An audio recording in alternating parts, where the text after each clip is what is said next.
Happy weekend, everybody. So today's video is about sleep paralysis. I had a recent episode, even though it's been years since I've had one. So first thing is sleep paralysis is the inability to move.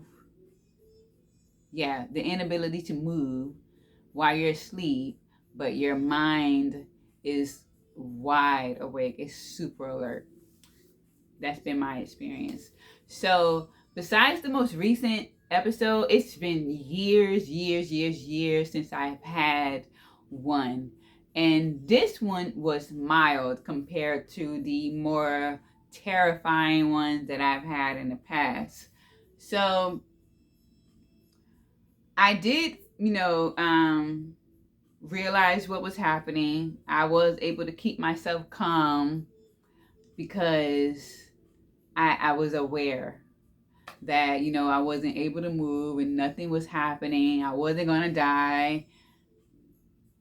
Just had to keep my cool until I managed to come all the way to.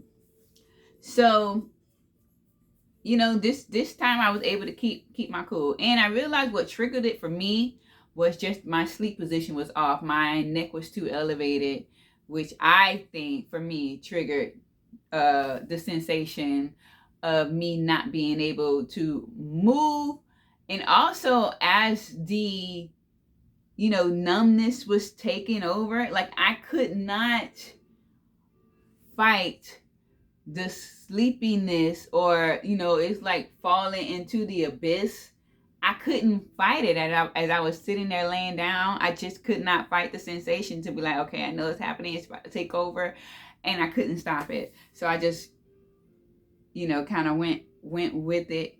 But as soon as I broke out of that one, I readjusted myself, took a pillow, because I sleep on two, took a pillow off just so I was a little flatter, and then I didn't have any more issues. Now, I have read a little bit about sleep paralysis, and some of it scientific, a lot of it spiritual, and especially pertaining to bad spirits surrounding you, devils, the demons. I've read a bunch of those stuff when I have did some research on sleep paralysis. I didn't really relate to most of that stuff because it just never felt like that to me.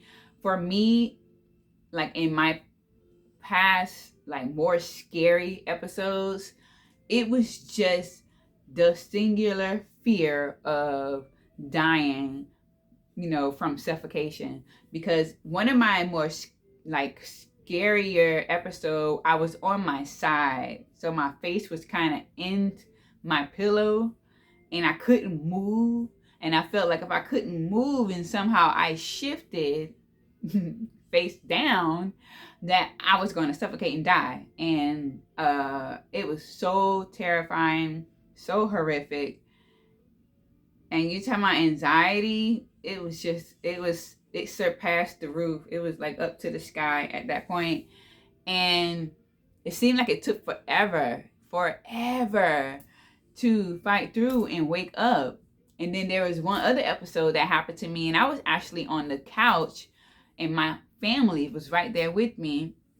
And I would never forget because I felt like I was shouting at them to wake me up. Somebody please shake me, wake me up. And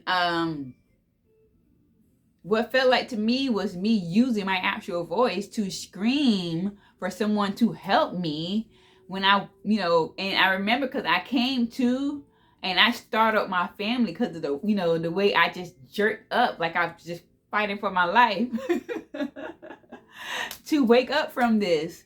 And I remember startling them, and I was kind of peeved with them, y'all didn't hear me yelling, y'all didn't hear me tell y'all to shake me, to help me get up and all this other stuff. And it was you didn't say anything, you said nothing, you was taking a nap or whatever. So it was so crazy because it's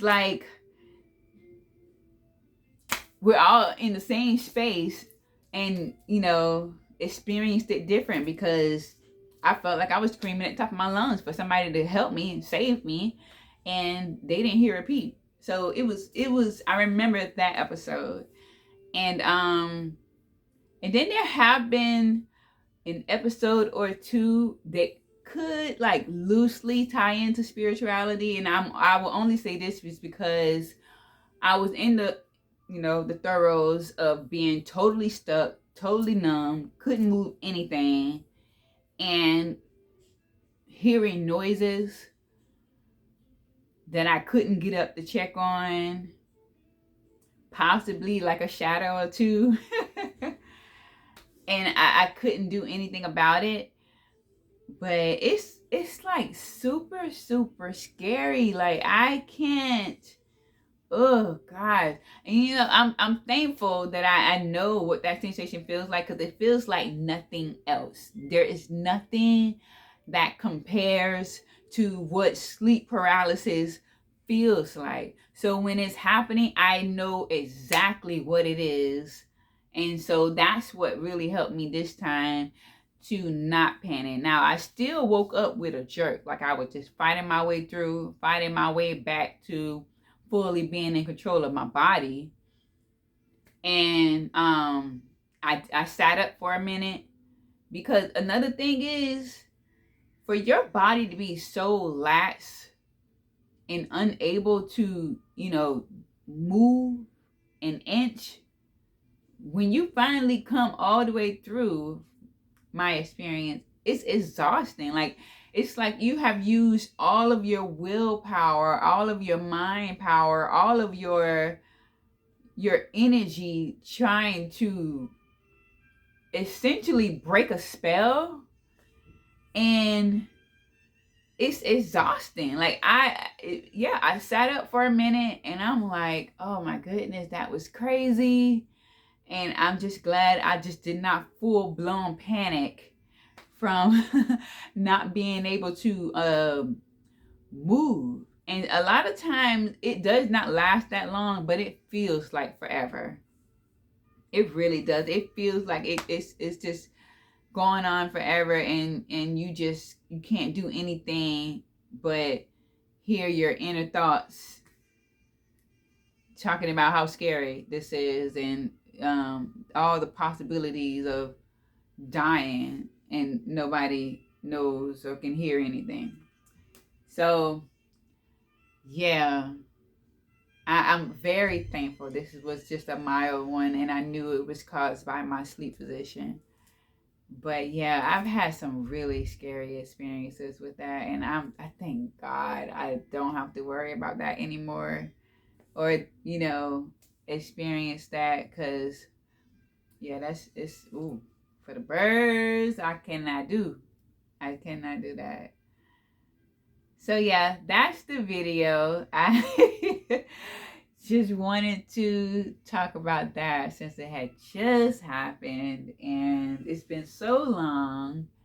I felt it was necessary to mention, because it doesn't seem like it's that common. My mom says she has experienced it, but the way she describes it, we're on two different spectrums, whereas she feels like it's a total full mind body. It's not even a mind, a full body relaxation that she could just float into and get the best sleep ever. That's her version. But it has never felt that way to me.